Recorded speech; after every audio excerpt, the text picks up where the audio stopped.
हजूर सल्लल्लाहु अलैहि वसल्लम ने इरशाद फरमाया, सदका बलाओं को टालता है और अपने बीमारों का इलाज सदके से करो।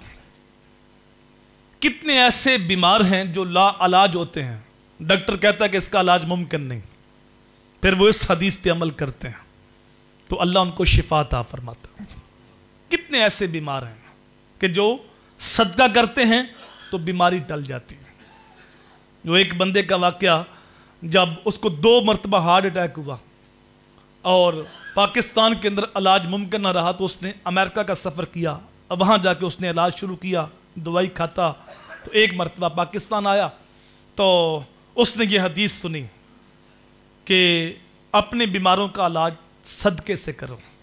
वो गुजर रहा था तो एक कसाब के पास गोश्त लेने के लिए रुका तो उसने एक खतून देखी, बापर्दा खतून थी।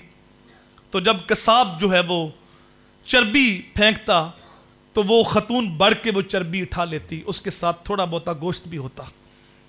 तो उसने ये मंजर देखा तो उसकी आंखों में आंसू आ गए और आगे बढ़ के पूछा कि मेरी बहन ये तो क्या करती हो। उसने नाम बताया, उसने इसरार किया तो उस बहन की आंखों में आंसू छलक पड़े।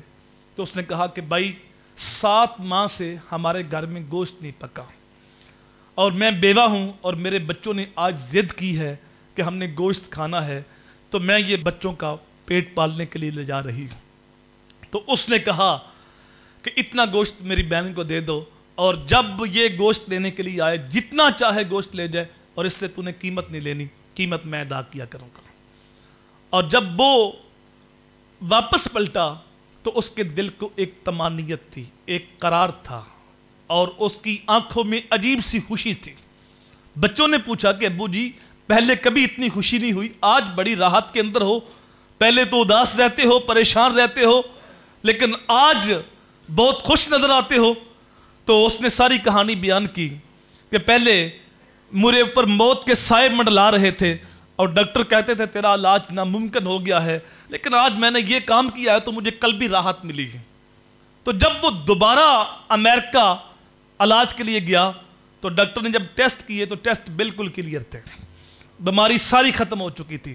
तो डॉक्टर ने ताज्जुब से पूछा कि ये कहाँ से इलाज कराया है, तो उसने कहा मैंने दरबार नबी से इलाज कराया है। मेरे हजूर ने फरमाया है कि अपने बीमारों का इलाज सदके से करो, मैंने सदका किया है, अल्लाह ने बीमारी दूर कर दी है।